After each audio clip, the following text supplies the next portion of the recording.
வணக்கம். ஓட்டு போடுற டெக்னாலஜி எப்படியெல்லாம் மாறி இருக்குன்னு இன்னைக்கு நம்ம பார்க்க போறோம். வாங்க, இந்த பேப்பர்ல இருந்து மிஷினுக்கு மாறின கதைய விரிவா பார்க்கலாம். சரி, நாம இந்த பயணத்தை ஆரம்பிக்கிறதுக்கு முன்னாடி ஒரு சின்ன கேள்வி. இப்பெல்லாம் டிஜிட்டலா மாறிடுச்சு. அதுக்கு முன்னாடி நம்ம எப்படி ஓட்டு போட்டோம்னு உங்களுக்கு ஞாபகம் இருக்கா? வாங்க, கொஞ்சம் டைம் டிராவல் பண்ணி பின்னாடி போய் பார்க்கலாம். நம்மில் பலருக்கு இந்த காட்சி ஞாபகம் இருக்கும். ஒரு பெரிய மரப்பெட்டி, அப்புறம் வேட்பாளர் பெயர், சின்னம் எல்லாம் போட்ட ஒரு நீளமான பேப்பர். ஓட்டு போட ஒரு ரப்பர் ஸ்டாம்ப், அதை தொட்டு வைக்க ஒரு மைபேட். இதுதானே அந்த காலத்து ஓட்டுச்சாவணி. சரி, இப்போ இந்த ரெண்டு சிஸ்டத்துக்கும் இருக்கிற முதல் பெரிய வித்தியாசத்தை பார்க்கலாம். அதாவது எலெக்ஷன் ரிசல்ட் வர எவ்வளோ நேரம் ஆகுங்கிறது தான் அது. அப்பப்பா, இந்த ரெண்டுக்கும் இருக்கிற டைம் வித்தியாசத்தை பாருங்க. மலைக்கும் மடுவுக்கும் உள்ள வித்தியாசம்னு சொல்லுவாங்களே, அது மாதிரி. பேப்பர்ல ஓட்டு போட்டா ரிசல்ட் வர்ற கிட்டத்தட்ட 3 நாள் ஆகும். ஆனா இவிஎம்ல ஜஸ்ட் 5 நிமிஷம். எவ்வளோ பெரிய டைம் சேவிங் இல்லையா? பழைய காலத்துல எலெக்ஷன் முடிஞ்சதும் அதிகாரிகள் எல்லாம் தூக்க கலக்கத்துல உட்காந்து லட்சக்கணக்கான பேப்பரை ஒன்னொன்னா பிரிச்சு எண்ணிட்டு இருப்பாங்க. நினைச்சு பாருங்க, எவ்வளோ கஷ்டமான மெதுவான வேலை அது. ஆனா இப்போ சீனே டோட்டலா மாறிடுச்சே. இவிஎம்ல ரிசல்ட்னு ஒரு பட்டன் இருக்கும். அதை ஒரே ஒரு தடவை பிரஸ் பண்ணா போதும், மொத்த ஓட்டும் ஸ்கிரீன்ல வந்துடும். எவ்வளோ சிம்பிள், எவ்வளோ ஃபாஸ்ட். சரி, வேகத்தை பத்தி பார்த்துட்டோம். அடுத்ததா ஒரு ரொம்ப ரொம்ப முக்கியமான விஷயத்துக்கு வருவோம். நாம போடுற ஒவ்வொரு ஓட்டும் சரியா கணக்குல வருதா இல்லையாங்கிறது தான் அது. இந்த நம்பரை பாருங்க, 0. ஆமாங்க, இவிஎம் வந்ததுக்கு அப்புறம் வாக்காளர் செய்யற சின்ன சின்ன தவறுகளால செல்லாத ஓட்டுன்னு சொல்லி ஒதுக்குற ஓட்டுகளோட எண்ணிக்கை 0 ஆயிடுச்சு. இது எவ்வளவு பெரிய விஷயம் தெரியுமா?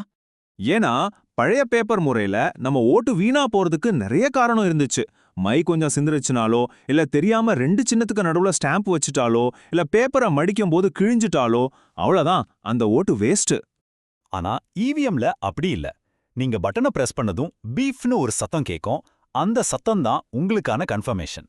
உங்க ஓட்டு 100% பதிவாகிடுச்சுன்னு சொல்ற ஒரு கேரண்டி அது. எந்த ஒரு குழப்பத்துக்கும் இடமே இல்ல. அடுத்ததா நம்ம ரொம்ப சீரியஸான ஒரு டாபிக்கு வர்றோம். எலெக்ஷன் பாதுகாப்பு. அதாவது நடக்க வாய்ப்பு இருக்கிற தில்லுமுள்ளுகளை எப்படி தடுக்கிறதுங்கிறத பத்தி தான் பேச போறோம். பூத் கேப்சரிங்கிற வார்த்தையே நீங்க கண்டிப்பா கேள்விப்பட்டிருப்பீங்க. அப்படின்னா என்ன? ஒரு கும்பல் ஓட்டுச்சாவடிய தங்களோட கட்டுப்பாட்டுல எடுத்து கள்ள ஓட்டுகளை பெட்டிக்குள்ள திணிக்கிறது தான். பழைய பேப்பர் ஓட்டு முறையில இது ஒரு பெரிய தலைவலியா இருந்துச்சு. இங்கேயும் வித்தியாசம் ரொம்ப தெளிவா தெரியுது பாருங்க. பேப்பர் பெட்டியில கள்ள ஓட்டுகளை அள்ளி போடுறது ரொம்ப சுலபம்.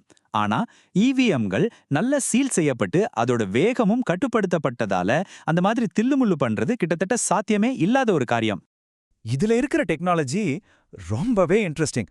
ஒரு இவிஎம் மிஷின் ஒரு நிமிஷத்துக்கு 5 ஓட்டுக்கு மேல பதிவு பண்ணவே பண்ணாது.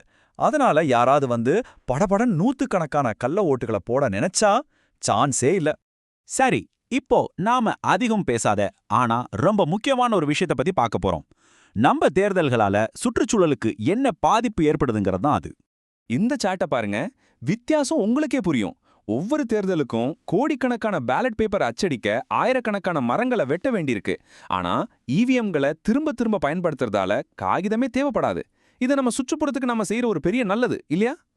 ஆமா, ஒரு இவிஎம் மிஷின்ங்கிறது ஒரு தடவை செய்யற முதலீடு மாதிரி தான். அதை பல வருஷங்களுக்கு பல தேர்தல்களுக்கு திரும்ப திரும்ப பயன்படுத்திக்கலாம். இது சுற்றுச்சூழலுக்கு மட்டும் நல்லதில்ல, நீண்ட காலத்துல ரொம்பவே சிக்கனமான ஒரு தீர்வும் கூட. சரி, இவ்ளோ நேரம் நாம பார்த்த எல்லா விஷயங்களையும் ஒன்னா சேர்த்து ஒரு முடிவுக்கு வருவோம் வாங்க. சுருக்கமா சொல்லணும்னா, இவிஎம் முறையோட 4 சூப்பரான நன்மைகள் இதுதான். 1. வேகம். ரிசல்ட் சில நிமிஷத்துல வந்துரும். 2. துல்லியம். ஒரு ஓட்டு கூட வீணாகாது. 3. பாதுகாப்பு. தில்லுமுள்ளுக்கு வாய்ப்பே இல்ல. 4. சுற்றுச்சூழல் பாதுகாப்பு. இது மட்டும் இல்லாம நம்ம நம்பிக்கையை இன்னும் அதிகப்படுத்த இப்போ விவிபிஏடின்னு ஒரு சிஸ்டமும் இருக்கு.